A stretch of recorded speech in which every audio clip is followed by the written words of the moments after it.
বাংলাদেশের hard hitter batter Zakir Ali অনেক match সেরা হওয়ার পর এক বিস্ফোরক মন্তব্য করেছেন। তিনি বলেছেন, আমি ভবিষ্যতে আন্দ্রে রাসেলের চেয়েও ভয়ঙ্কর ব্যাটার হব।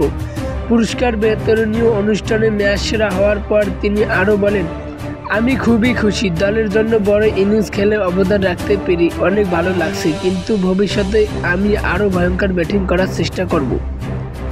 এদিন ওয়েস্ট ইন্ডিজের বিপক্ষে ৭২ রানের এক মারকুটে ইনিংস খেলেন জাকির আলী।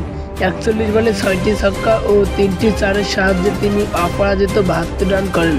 তার ঝাড়ু ব্যাটিংয়ের সৌজন্যে বাংলাদেশ ১৯০ রানের বিশাল লক্ষ্য দাঁড় করায় ওয়েস্ট ইন্ডিজের সামনে।